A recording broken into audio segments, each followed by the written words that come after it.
To the mountains of Wicklow. Still the pool, the weather is not great, but at least it's not raining.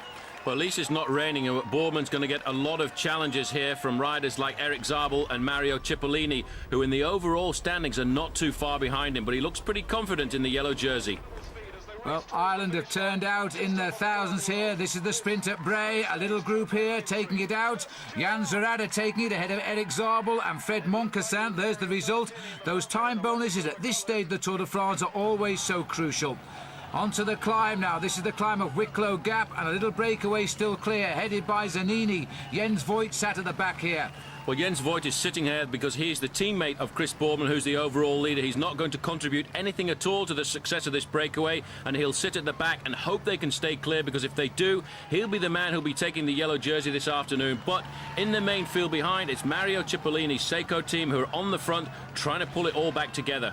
Well, pull it back they are. This breakaway at one stage was over 3 minutes up. It's now down to inside 2 minutes. In fact, it's now down to 1:25, and the tempo being set, you see, right down the slopes here of the mountain. It's an area which Stephen Roach spent many a mile training, because he doesn't live too far away from here.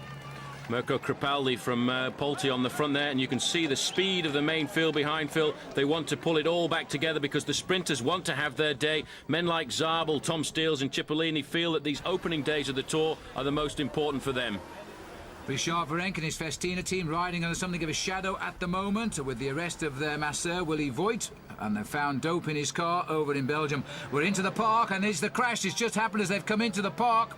And down there, Paul, is Mario Cipollini. Looks like the fall was caused by a teammate. Well, that was Mori who went down in front of Cipollini. I couldn't see any reason at all for that crash. As they come to the line, though, they're all together, and Cipollini's a long way behind. And Steels is on the front, and Tom Steels has got his stage win. Tom Steels, who was disqualified last year when he slung his bottle at Fred Moncassin, has come back the very first road race stage. He's taken it out in the sprint. So Steels, the champion of Belgium, a title he defended successfully. Overall, the sprinters had moved closer because of small time bonuses throughout the day, but Chris Boorman kept the yellow jersey. Just.